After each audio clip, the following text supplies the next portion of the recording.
Dangerous heat expanding in western states, along with the threat of wildfires. Some 30 million Americans are under heat alerts this week. ABC News chief meteorologist Ginger Z is in Los Angeles. There are red flag warnings in Washington, Oregon, and Northern California, so right up and down the Cascades there and into some of the valleys. That means that the relative humidity is so low, and you'll see some gusty winds. You could even see a thunderstorm, that type where lightning can start a flame, or the wind can kind of gust out and make the wildfire really erratic, but then doesn't come with enough rain. Los Angeles police announcing it's broken up a major burglary ring that's hit nearly 100 wealthy homes. It's a ring known by police as a Rich Rollin burglary crew. Detectives believe the alleged LA gang members have burglarized at least 92 homes. 8 suspects are under arrest.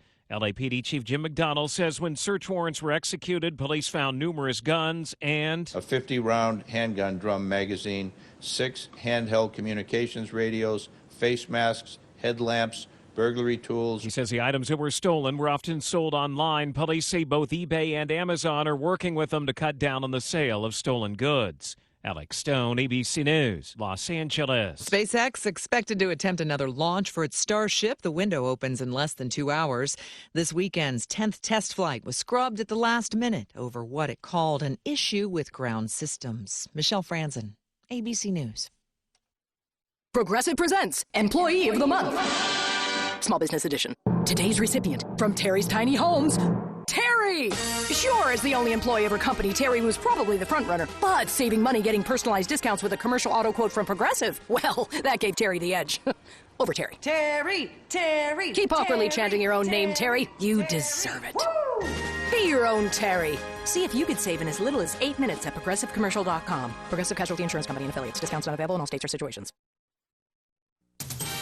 News Talk 610 AM and 102.1 FM. KVNU. 4:05 and with your KVNU News headlines on this Monday afternoon. First day of classes back for Utah State University. I'm Will Feelright.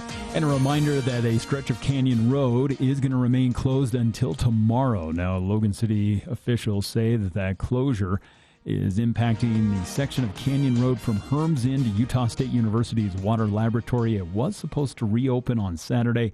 That closure has been extended through tomorrow, and it also impacts the trail that is adjacent to Canyon Road, so keep that in mind. Also, this year's wildfire season has been particularly busy for Utah, with a sharp increase in human-caused fires, according to a recent report from the Division of Forestry, Fire, and State Lands. Now, Director Jamie Butters told a legislative committee last week that more than 70% of this state's 801 logged fires this year have been human-caused, marking a significant jump from previous years. Now, so far, a total of over 161,000 acres have burned. Barnes said the state's estimated cost for fighting those fires is around $29 million, which could be an all-time high. Now, a federal grant program is expected to help the state cover about $9 million of those costs. The largest fire this year, the Monroe Canyon Fire, has already burned over 73,000 acres. Meanwhile, it's followed by the France Canyon Fire that's burned 3,400 acres, and the Deer Creek Fire, which has burned 17,000 acres. And Utah College and University presidents formally presenting their strategic budget reallocation plans last week to state lawmakers. It's all a part of an effort to try to reclaim a 10% budget cut. Now, the legislature's Higher Education Appropriations Subcommittee accepted the plans from all 8 degree-granting institutions last week. The proposals, which had already been approved by the Utah Board of Higher Education, now goes to the legislature's Executive Appropriations Committee for final approval, and if accepted, the schools can then reclaim the budget funds. Now, the effort, mandated by state law, has drawn both support and criticism, as Representative Karen Peterson, a Republican from Clinton, said that the process is necessary to keep the state's higher education system strong. Utah's Commissioner of Higher Education, Jeffrey Landward, meanwhile, also praised the presidents for making difficult decisions based on careful scrutiny. However, Senator Kathleen Reby, a Democrat from Cottonwood Heights, who's been a vocal critic of the cuts, argued that the changes are short-sighted. She says she's received emails from professors who say that their programs have been cut and that they've also lost tenure. Of course, Landward also acknowledged the process is not without pain points and real impacts on individuals. Well, we've got some clouds through the rest of the afternoon, but the showers that we were hoping for just didn't really materialize for today. But we've got more rain possible for tomorrow into Wednesday, then decreasing chance of showers for Thursday and Friday. It's still going to keep temperatures, though, over the next several days cooler, with highs right around the low 80s and lows in the mid 50s. And weather this hour brought to you by Logan Extermination, helping to take care of the bug problem in your home and green up your lawn. Logan Extermination can do it all for you. Give them a call at 752-8450. And I'm Will Feelright with your KVNU Monday afternoon headlines. Hey there, quick question. Wouldn't it be nice if your home stayed cool in the summer and warm in the winter without your HVAC working overtime? With Cardinal Spray Foam insulation, it can. They use an insulation that seals the gaps you didn't know you had, keeping air in, comfort up, and energy bills down. I guarantee you'll feel the difference. Plus, you could qualify for a $1,200 tax credit. Call 755-5012 or look them up online. Cardinal's Insulation, 755-5012. Sean Hannity from 1 till 4 on News Talk KVNU, 102 FM and 610 AM. Dollar Loan Center now has 2 new locations in Logan and Ogden. Forget everything you've heard about short-term lending because DLC does it right.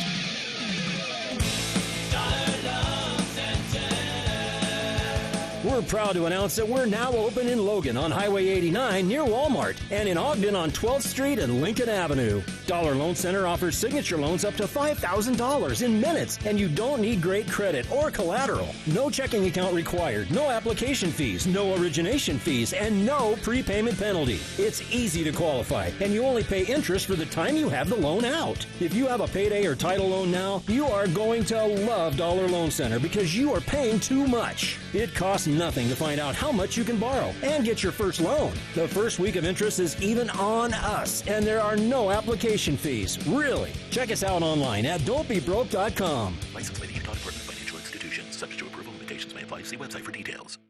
This is Ryan at My Mattress. Thank you for the overwhelming response so far for our Labor Day sale this year. Purple and Tempur-Pedic are up to $1,500 off, $99 twins and $399 queens, plus 5 years no interest financing available. We've been here 15 years, offering our 90-day sleep guarantee and 90-day price guarantee. Price, quality, service. Try finding even 2 of those online.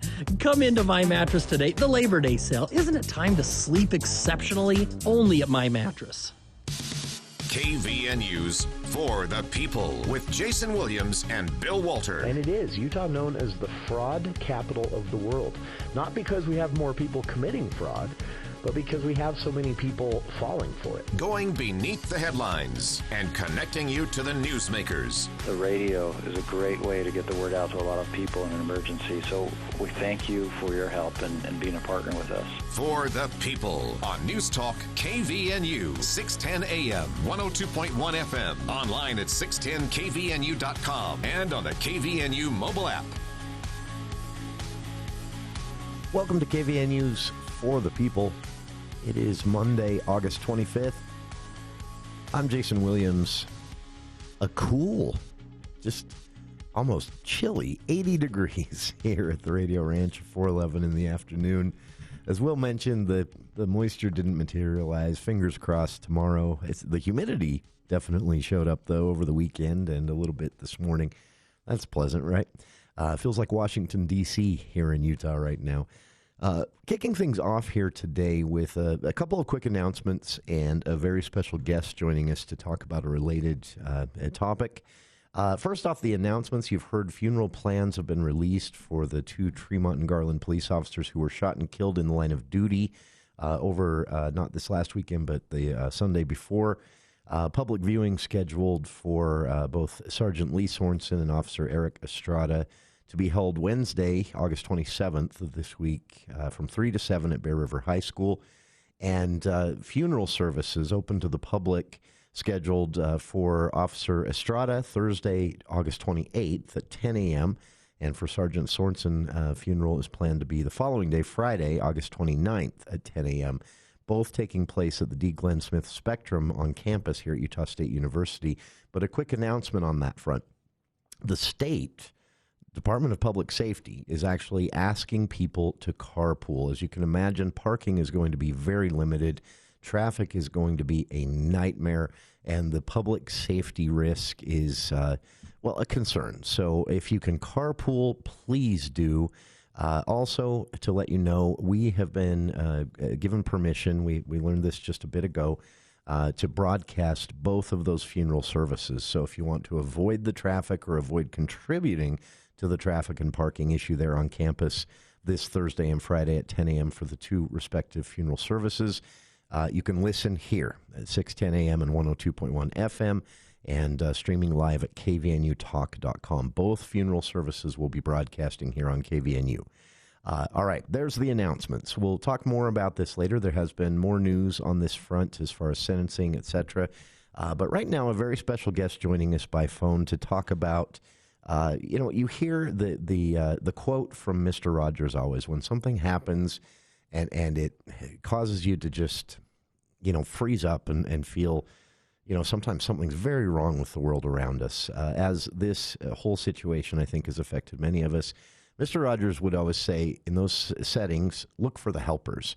And that's what we're going to do here to start the show off today. Joined right now by phone by Tremonton Mayor Lyle Holmgren. And Mayor Holmgren, appreciate taking some time to join us today. We asked you to join us today to talk about what you're seeing as mayor as far as the community, not just there in Tremont and Garland and all of Box Elder County, but statewide, coming together to help the families of these two officers killed in the line of duty.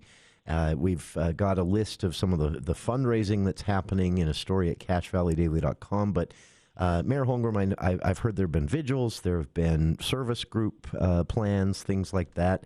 Tell us what's going on in the community there in Tremonton. Well, first of all, thank you for having me on your show. And it has been it's been a week or 10 days now. It's almost 10 days. Sure. That I will never forget. Our community is deeply saddened by this tragic and senseless act of violence. As you mentioned, that claimed the two Tremont and Garland police officers and wounded a Box Elder County Sheriff's deputy and a service dog, a canine service dog that Mike Allred, Deputy Allred, had with him all the time. So these for 2 years, right? If I understand that correctly, they built quite a working relationship together. They built quite a, and that is when we talk about canine service dogs, we talk about them in the same sense that we do officers and deputies. And we appreciate the unique service that they can provide to the deputies and help protect lives and all of that. So we are just the community is heartbroken, and we are struggling, as you can imagine. That this tragedy is really a stark reminder of the dangers faced by those who serve and protect us. And in this case, we're hoping that this doesn't divide us, but it sort of brings us together in strength. We want to be able to honor the sacrifice of Sergeant Sorensen and Officer Estrada and Deputy Allred and the canine Azula. We're really grateful for their service. We support their families. We want to stand behind them and help them, and we appreciate all the support and everything that's gone on. And a lot of support as well. Something kind of amazing happened on the Saturday at the Box Elder County Fair, as I understand it. Yes. So the Box Elder County Fair is a huge opportunity for 4-H and FFA youth to showcase their animals that they raise through the summer and sometimes longer than that. Sure. But they brought these animals in, and then at the beginning of the auction, which was held on Saturday, the auction director, Chubb Munns, got up and he said, "Okay, we're going to allow for a half an hour for people to donate whatever they will to these officers and this sheriff's deputy and to their families. And so they started it off, and they allowed for a half an hour. It only took 20 minutes, my understanding is. And in that 20 minutes, they raised $287,000 in 20 minutes. Wow. That is mind-blowing. It's astounding. It was unbelievable, and it continued on from then. So there's still money going into that fund, and I think the last I heard that is north of $300,000. That is amazing. So that was one event that took place, and then another one that happened over at the rodeo was they have what they call passing the boot around. And so they did this during the 4 nights of the rodeo. And my understanding is that we have somewhere north of $20,000 there that is contributed from the community. That is fascinating, because at the rodeo, you're assuming this is just what people happen to have in their pockets that night. Yeah. And at $20,000. Yeah, people would come and they would drop $100 bill in and that happened over and over and over again on those 4 nights. And so I don't know the exact number that they ended up with, but the last I heard was well north of $20,000. And so that was another amazing thing that happened. I've been really taken back by the generosity of the community here and the outpouring of love that has occurred. Sometimes we get into these situations where we start this and that's not right, and we need to fix this and we need to fix that. We can't have so many taxes, or whatever the case is. All of that seemed to go away, kind of melt into the background since this took place in the last week and a half. It was inspiring to see, even during the procession that occurred, a week ago, to see thousands of people from the freeway overpasses in Davis County to thousands of people along the streets in Tremonton and Garland, and here in Logan from the 10th West intersection of 2nd North all the way up to the Allen Hall Funeral Home. Thousands of people out on the street and just there to say we acknowledge the weight of what has happened here. That is so true. I had the privilege of being able to ride in the procession from Taylorsville, and every single overpass that we went past, every single overpass was packed with people, whether it's EMS, police, just people, Boy Scouts. It didn't matter, and every overpass was just packed with people. And along the freeways, people were just standing along and either saluting or holding their hands over their heart. This was far beyond what I could even comprehend. I never dreamed anything that there would be that kind of support, and it goes beyond just Tremont and Garland. It goes beyond what occurred over in Logan, but I really believe this is something that is statewide, and sure. The outpouring has really been an outpouring from people all over the state.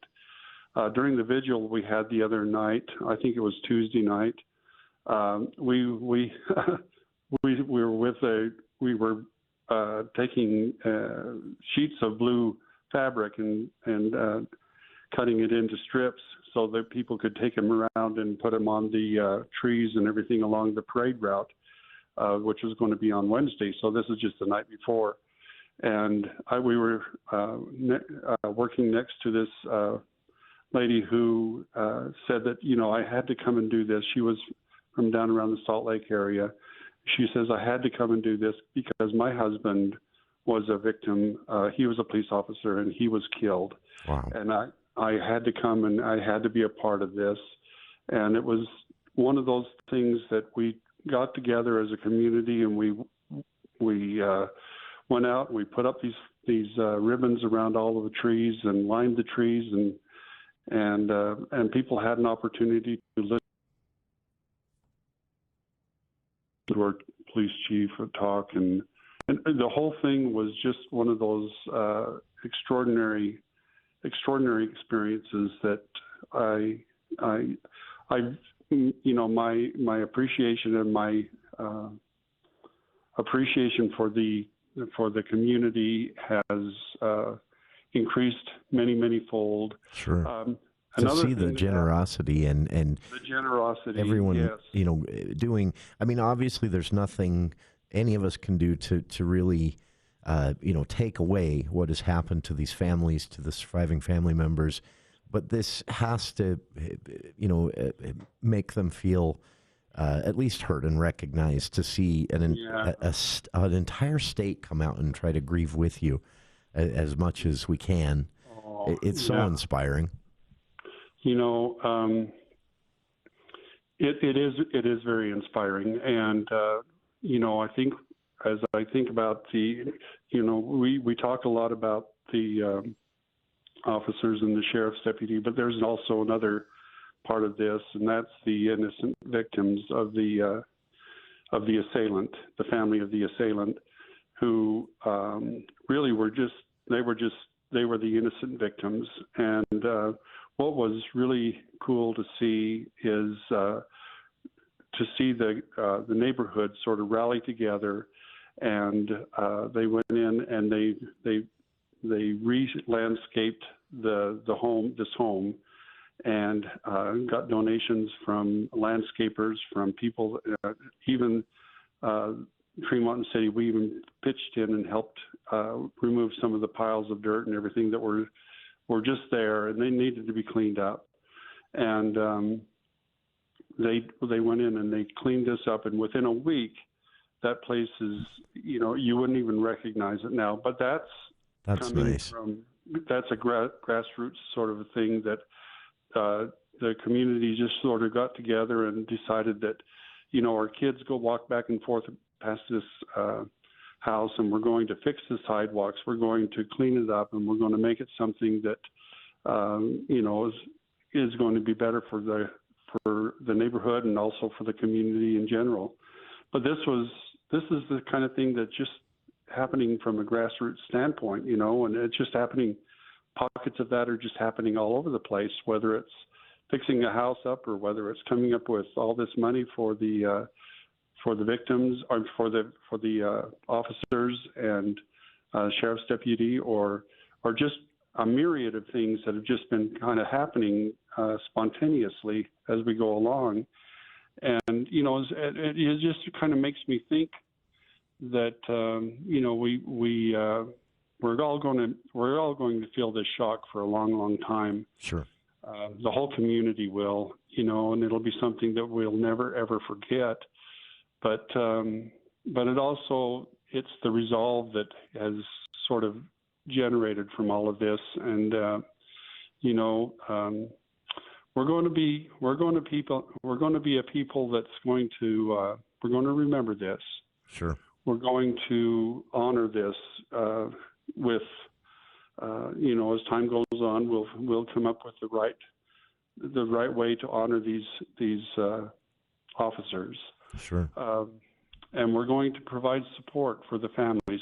This is something we're going to do, but we're also going to, and I think this is what's happening right before our eyes, is we're choosing light over darkness. We're going to make the best of this situation, and we're going to honor these families. We're going to honor the victims. We're going to move forward, and I pray that we'll be a better community as a result of it.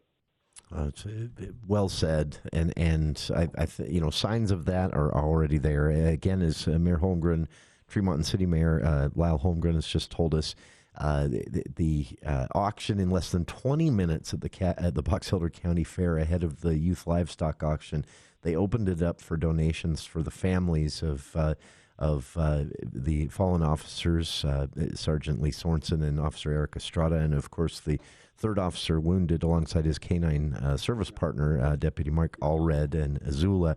Opened that up, and more than $280,000 raised in 20 minutes. $20,000 raised at the Golden Spike Rodeo in one evening. Vigils, as service projects, fixing up the yard of the home where all this took place, and the innocent family members that were caught up in this as well, victims themselves. It really is, inspiring to see. And I promise not to take up your entire afternoon. I know you've got a meeting planned with family and victims this evening. In fact, to converse with them over what can be done. But last question here for you, Mayor Holmgren. For those out there listening who want to do something, where can they best be of use? I think that, boy, that's a good question. I would suggest that you reach out to our community services director. His name is Zach Lefevre, and I can give you the phone number offline. Sure.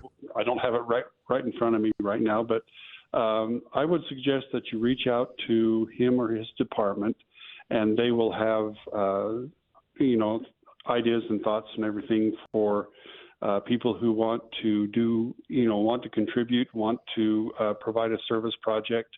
If you've got a group of scouts that want to do something, or youth, or whatever the case may be, we'll find something to get people involved. Because I think what we want here is to recognize and honor these lives, honor their service. And the best week, I heard this from the governor one time when he said, a lot of people thank people in uniform. They say, thank you for your service.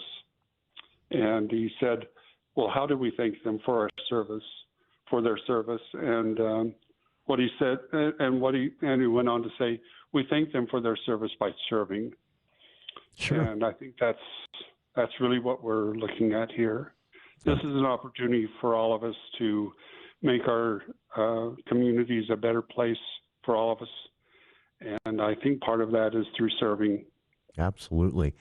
And again, if you're interested out there listening, as Mayor Holmgren has said, reach out to the Tremonton City Community Services Director. I can post that number and a link to the website, in fact, on our own Facebook page if you want to find it there later. Or a simple Google search took me to it as well. So easy to find. And see if there's a way you can help there in Tremonton City, one of the families directly, or the city at large as they collectively grieve through this process alongside all of us. Our guest again, Tremonton City Mayor Lyle Holmgren. And Mayor Holmgren, always a pleasure to have you join us here on the show. And thank you for taking some time to tell us some of these stories. I know everyone out there listening has to feel better hearing some of this, and just unbelievable outpouring of generosity and support financially and with time and effort as well. And it's really nice to see, and I hope it continues. Oh, thank you so much. And thank you for taking some time with me. Oh, our pleasure. We'll do it again soon, under better circumstances. Okay, very good. Thank you so much. Thank you very much. And thanks to our listeners as well for being here. If you'd like to hear more about this, details on the fundraiser and the events at the rodeo and more at the Box Elder County Fair, in a story by Rod Boehm at CashValleyDaily.com. Box Elder residents open their wallets to help families of fallen police officers. It's an inspiring story to read. More details there from Mayor Holmgren as well here on air. And stick around. More of KVN News for the people after this look at the news with KVN News Will Feel Right.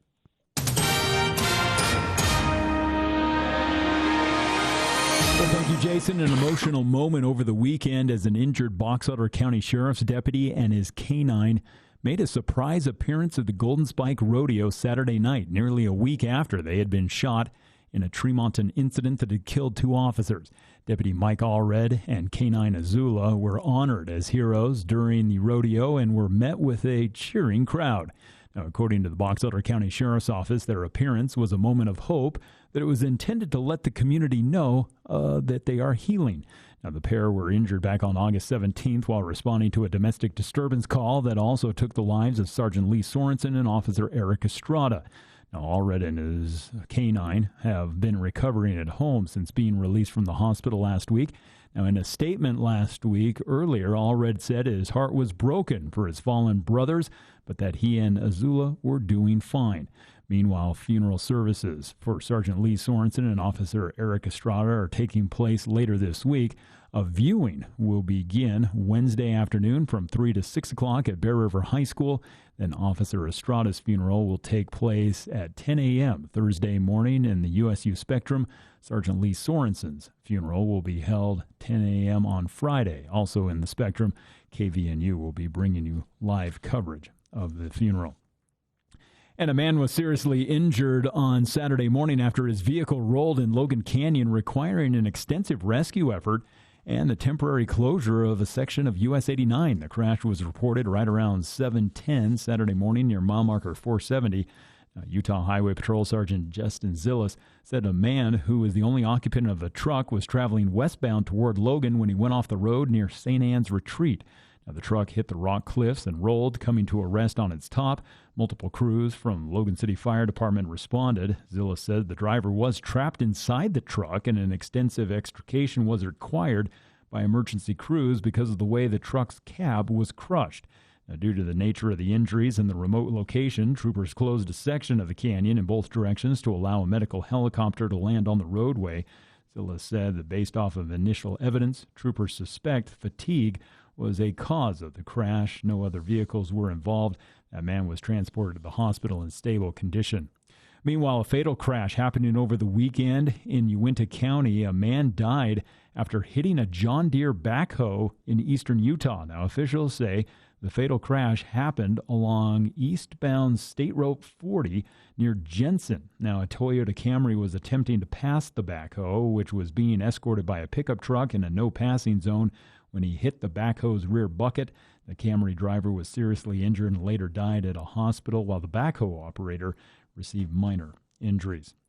Well, weather-wise, going to continue to see a mix of sun and clouds the rest of the afternoon. Temperatures tonight dropping into the mid-50s, and then more showers possible for tomorrow and Wednesday, with that chance of precipitation going up to 80%. Then it'll start to decrease Thursday and into Friday, but overall, we will see cloudy skies continuing through the rest of the week and cooler temperatures as well. And weather this hour brought to you by Cardall's Insulation. They can help take care of your home, not only helping your home's temperatures stay more consistent, but also helping to make your home more quieter. Call Cardall's Insulation today. And I'm Will Feelright with your KVNU News headlines. ABC News, I'm Michelle Franzen. House investigators have issued new subpoenas in the Jeffrey Epstein case, including to the Epstein estate. ABC's Catherine Falders says it could offer new information in the financial piece of the puzzle in the sex trafficking trial. A lot of those documents that they're requesting from the estate, whether they're banking records, financial records, those are records that are not in the possession of the Justice Department. Epstein died by suicide in jail awaiting his federal trial in 2019. President Trump signed a wave of executive orders today aiming to eliminate cashless bail in Washington, D.C. for defendants. The president also says he plans to expand sending National Guard troops to other U.S. cities, including Chicago, to fight crime. Illinois governor says crime in Chicago is on the decline, and many Republican-led states and cities have higher crime rates than that city. Fire and heat alerts stretching across western states. Flood watches also stretching from parts of California to Oklahoma. This is ABC News. Today's hearing aid technology can improve not only your life, but the lives of the people who care about you. Once again, you'll be able to hear the reason for their laughter and understand conversations. Dr. Paul Danes will customize a hearing improvement program to meet your unique requirements, whatever they are. Call Dr. Danes for an appointment at 753-HERE and let him show you how. Bring back what you've been missing. Bring back Cache Valley Hearing and Audiology. Bringing Wall Street to Main Street. From your local experts in downtown Logan, this is the Adams Wealth Advisors Market Report. Good afternoon. This is Mitch Green with Adams Wealth Advisors. Stocks ended the day in red on Monday as investors continue to digest the future interest rate path ahead following last week's comments by central bank's chairman Jerome Powell. The Dow Jones Industrial Average saw a decline of 349 points to 45,282, while the Nasdaq slipped by 0.31% to 23,426, and the S&P 500 posting a loss of 0.43% to finish at 6,439.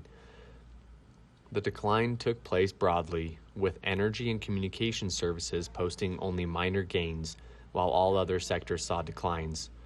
The fixed income market also saw minor losses, with the U.S. 5-year Treasury yield increasing by 3.5 basis points to 3.79%, and a 10-year yield rose by 2.5 basis points to 4.28%. After a fantastic rally on Friday, as Federal Reserve Chair Jerome Powell demonstrated a slight pivot in the central bank's future interest rate policy, highlighting the risks on the employment side of the mandate. Investors are now starting to focus more on the path toward future interest rate cuts after September, as the Federal Reserve's dual mandate to support both the job market as well as maintain inflation pressures could continue to be at risk on both sides. Today's new home sales data came in exceeding expectations. However, it does not clear potential stress in the housing market, as we are seeing home builders providing more incentives to buyers to reduce inventory across the market. Looking ahead, we will have durable goods orders and consumer confidence available tomorrow to paint a clearer picture of the shape of consumers. As the market closed, we'll also have news around a deal with South Korea, which should become more clear tomorrow. That's your update from Adams Wealth Advisors, guiding your financial future one day at a time. For personalized help planning yours, reach out to us at 435-752-1702. See you soon, Cache Valley. Advisory services offered through Adams Wealth Management, a registered investment advisor. For important disclosures and more information, visit adamswealthadvisors.com. A new era has begun in Logan, Utah. My team is tough. They're resilient. They've embraced the expectations. And again, the cultural part to me is first. Head coach Bronco Mendenhall and the Aggies look to make some noise in the Mountain West. Touchdown, Utah State! Join us Saturday. The Aggies host UTEP to open the season. Pregame begins at 3:30. Kickoff is at 5:30. And postgame and Aggie call immediately follows the game. Utah State football is back on News Talk KVNU, the home of the Aggies.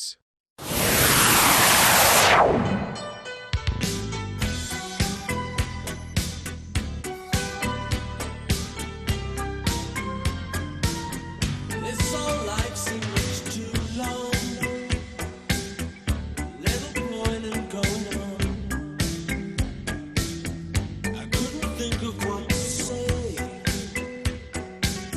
Words just vanished in my head.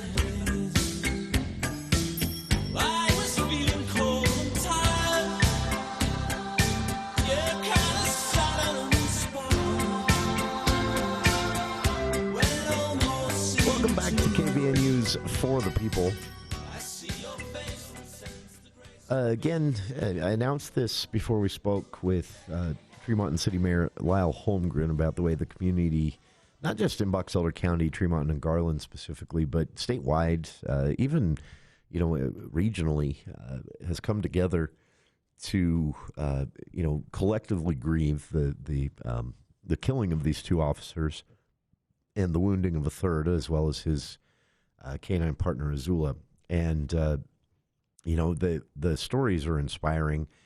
That seems like an understatement. Again, 20 minutes. They opened up this half-hour auction before the youth auction at the Box Elder County Fair on last Saturday, and said, if anybody wants to donate, go ahead. And within 20 minutes, they'd raised more than $280,000.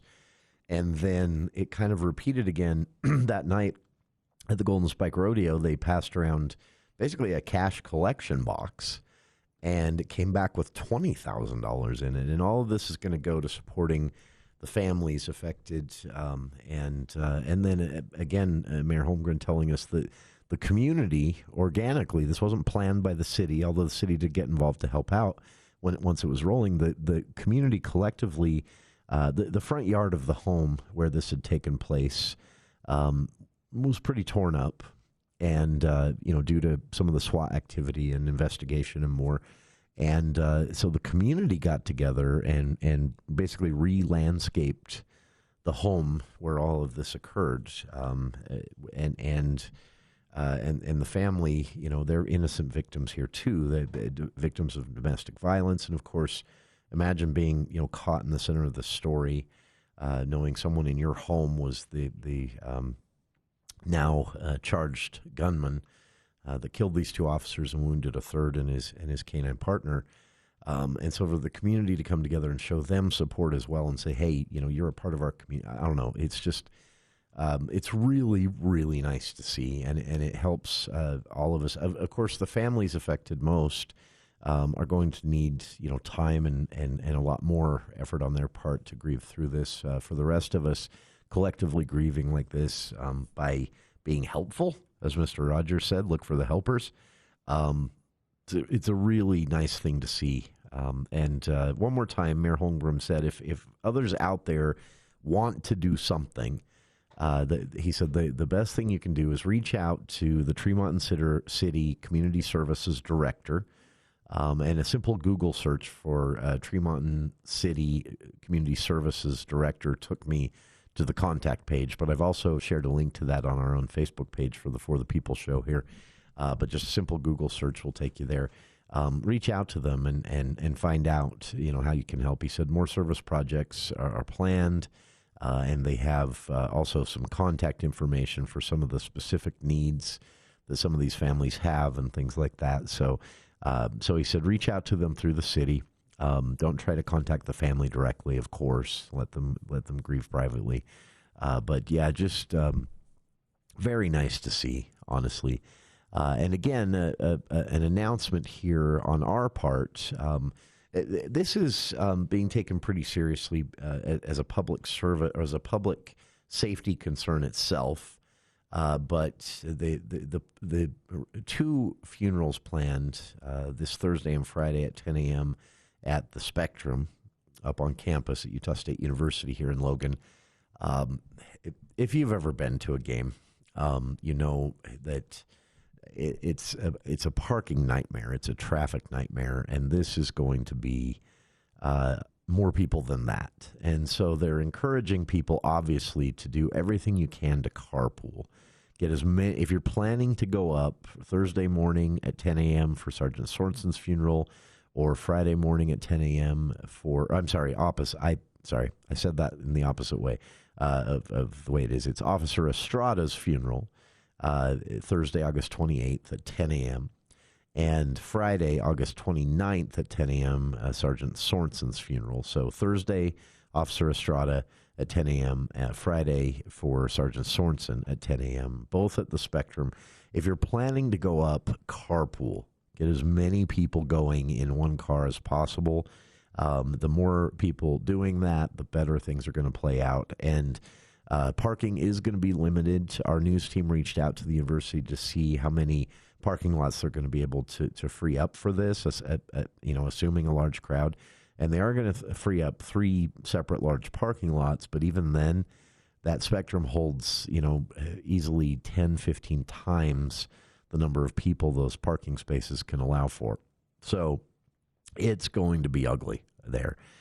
So in interest of that, we've been given permission here by everyone involved, the families, the organizers and planners of the funeral services, to broadcast both funerals live.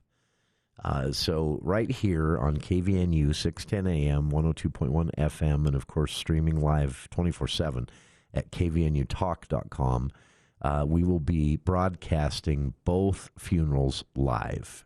So that is Thursday morning this week, August 28th, Thursday morning at 10 a.m. for Officer Estrada's funeral, and Friday morning at 10 a.m. for Sergeant Sorensen's funeral at the Spectrum. Both of those services we will broadcast in their entirety live here on KVNU, Thursday and Friday morning. So avoid the traffic, avoid the parking space nightmare that's going to be, without a doubt, happening there on campus Thursday and Friday morning. You can listen here or stream it live at kvnutalk.com online. So we're doing this as part of our own, attempt to contribute here because it is, again, even the state is concerned about the public safety risk that exists around just traffic and parking around this, because it's going to draw a big crowd, to say the least, understandably. But again, trying to take some of the pressure off that a little bit. We'll be broadcasting both services live, again, Thursday morning for Officer Estrada's funeral at 10 a.m., and Friday morning for Sergeant Sorensen's funeral at 10 a.m. as well. Both services will take place at the Spectrum, but we'll be broadcasting both services live here on our airwaves as well, to give even more people a chance to be a part of that. So those are the final announcements as of today. There's a lot more on this at CashValleyDaily.com, and I would point people there. The actor, Erik Estrada, spelled differently, weighed in on this, kind of a touching moment. People had pointed out that Officer Estrada shared a name with the famous actor from Chips, and he weighed in and had some nice words.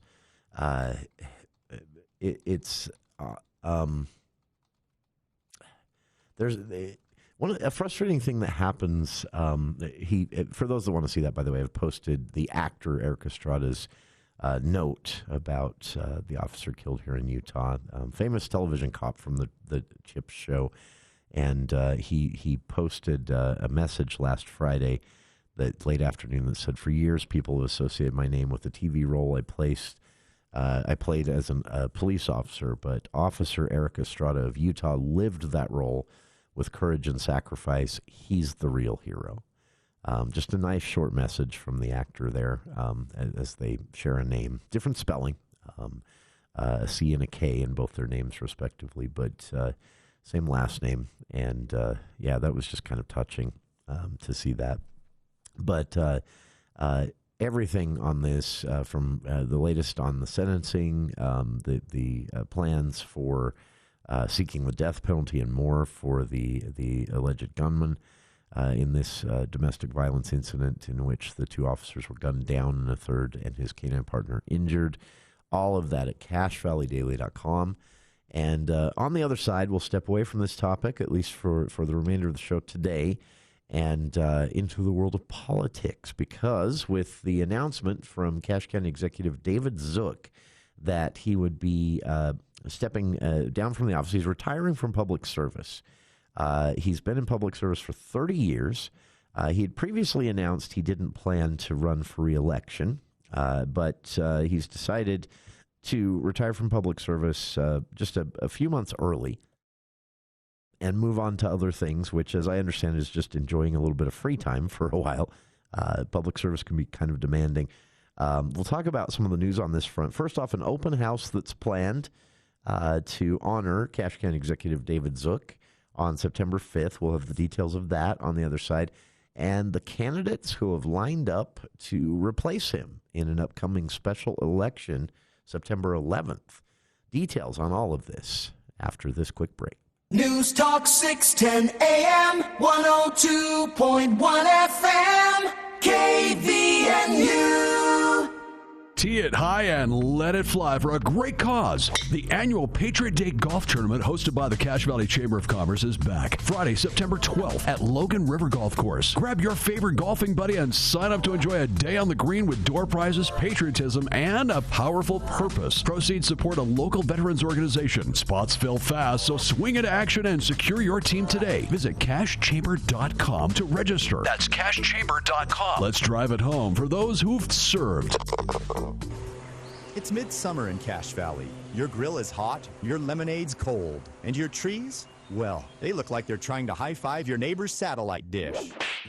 Now's the perfect time to trim back those overgrown trees and shape up your landscape. And Whole Tree Care is who Cache Valley trusts. Plus, they're offering 10% off right now. Call Whole Tree Care. That's 760-6587. That's 760-6587. Or visit WholeTreeCare.com. This is Krista Lewis from Bank of Utah. Thank you for voting us Best Bank in Northern Utah for the 4th year in a row. Bank of Utah is honored to have earned your trust and your business. As a commercial lending team leader, I've had the privilege of helping businesses and individuals grow right here in our community. Stop by and see us in Logan or Providence, and thanks again for making us your best bank.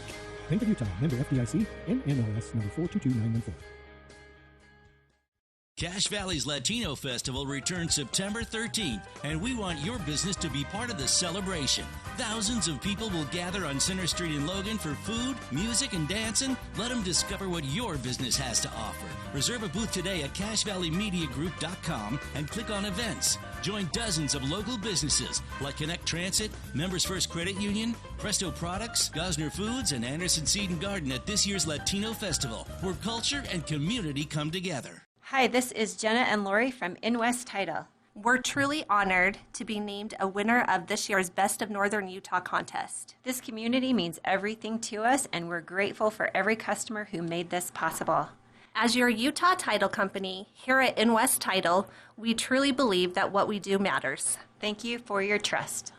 My husband had a gun. Him and his friends would go shooting. When he stored the gun, he didn't know. In a million years, we never thought that Emily could.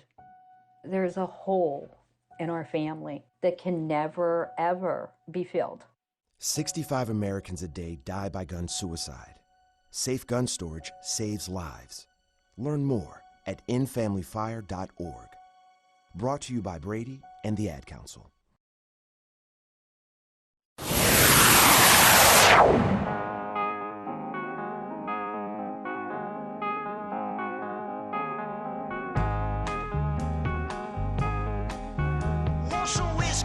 Welcome back to KVN News for the People. We all got word a few weeks ago that, a few months ago, Cache County Executive David Zook had announced that he didn't plan to run for re-election, which would be something that would take place next year in the midterm, alongside the midterm elections for Congress and everything else. And instead, he would serve out his term, and that would be an open race. Well, 2 weeks ago, Cache County Executive David Zook announced that he was going to be leaving office early. In fact, retiring from public service entirely after 30 years. That's a long time. So with that announcement out, the Cache GOP immediately got to work, opening things up for a candidate filing period and setting a special election date where delegates will choose the next Cache County executive. And before that, on September 5th, from 4 to 6 p.m., an open house has been planned to honor Cache County Executive David Zook. That will take place at the Cache County Historic Courthouse. And this is, again, after 30 years of public service, so I would imagine this is going to draw quite a crowd. You make a lot of friends in 30 years of public service and elected office. So that's an opportunity for people to get out and say goodbye to the county executive, who I think has been probably one of the most visible that I remember in decades. And no offense to previous county executives, but Zook has been very out there. He's been very visible to the public, and he's spearheaded a lot of different initiatives that I think have been very good for the county. He won't take credit for it, but UDOT and state officials have both told me that he is the person who primarily drove the push to finally get UDOT working on the fiber optic lines through Logan Canyon, so there'd at least be cell phone signal along the road through Logan Canyon for public safety issues and accidents that pop up. But there are many other things he's done while in office, both as county executive for a few years now, but also before that as one of the city managers of Nibley and Nibley City at a time when Nibley was growing and experienced a lot of unexpected things, including a complete shutdown of their water system for about 2 weeks. So it'll be a chance to hear his maybe favorite and least favorite stories from 30 years of public service. Again, September 5th, an open house at the historic Cache County Courthouse on 2nd North and Main Street. from 4 to 6 p.m. to honor outgoing Cache County Executive David Zook. And he will officially leave office September 8th, a few days after the open house on the 5th. And then September 11th, the Cache County Republican Party has planned their special election, and candidates have filed already. Those names are Dirk Anderson, Craig Ander, Micah Staffson. Okay, sorry, Micah.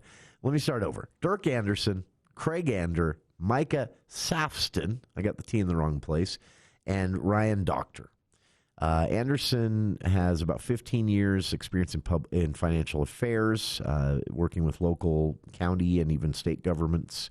And I didn't know this. I've known Dirk a bit, but I didn't know he also worked with governments in Alaska and California, and has been serving as chief deputy for David Zook, who, again, will officially leave office September 8th.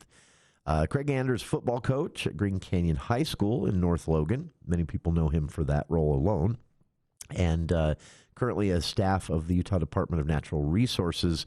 Micah Safston's experience includes 2 years as a policy analyst for the Cache County Council, some experience there. And so needless to say, a good crop of candidates. And finally, Doctor, spelled Dockter, relocated to Cache Valley in 2022 and divides his time apparently between a biotechnology development company and serving as a stay-at-home dad. And he holds a master's degree from BYU in genetics and biotechnology. The filing period officially closes at 5 p.m. September 4th, so we may see some additional names jump in there. But those are the names so far. And again, that special election for Cache County GOP delegates to choose the next county executive, which will then have to be approved by the council, of course, in a vote. That will happen on September 11th. Full story on this at CacheValleyDaily.com. And again, an open house planned to honor outgoing executive David Zook after 30 years in public service, planned September 5th at the historic Cache County Courthouse from 4 to 6 p.m. So mark your calendars. And stick around. More of KVNU's For the People after this look at the news here on KVNU Logan.